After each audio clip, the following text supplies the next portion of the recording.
Alors, verse 2 boîtes de lait concentré dans une grande jatte. Tu vois, j'y ai déjà ajouté les 4 œufs. Fouette très bien pour bien mélanger tous les ingrédients et faire un mélange bien onctueux.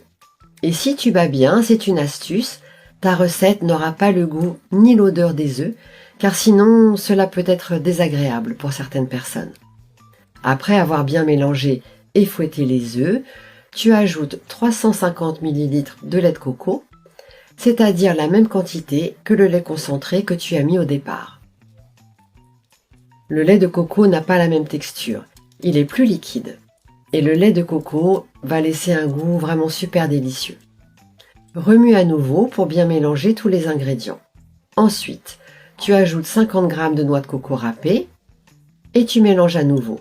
Tu remues bien, tu vois comme ça sur les bords.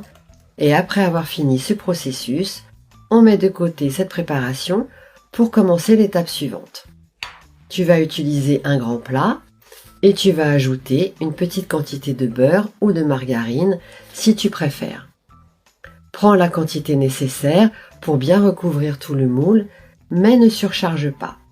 Tu étales bien avec un gros pinceau de cuisine, voilà, et tu vas ajouter une petite quantité de sucre sur le fond du plat. Et tu en mets bien partout. Tu en ajouteras aussi un peu sur les côtés de ton moule. Prépare rapidement ton moule pour pouvoir y ajouter la pâte. Le beurre et le sucre vont empêcher la pâte de coller au moule. Tu peux aussi ajouter des clous de girofle si tu aimes. Après avoir fini, il est maintenant temps d'ajouter la pâte. Voilà, on met de côté et on va verser tout le mélange dans ton moule avec précaution. Fais bien attention en prenant ton plat à ne pas renverser tout le liquide.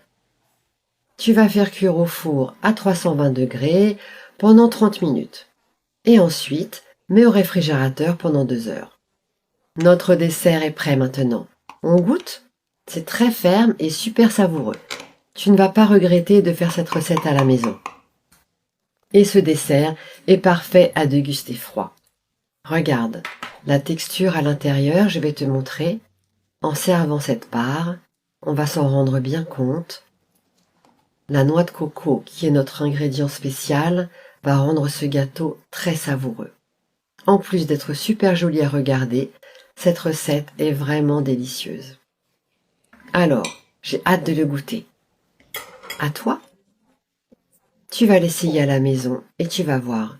C'est un délice. À bientôt. Bon appétit!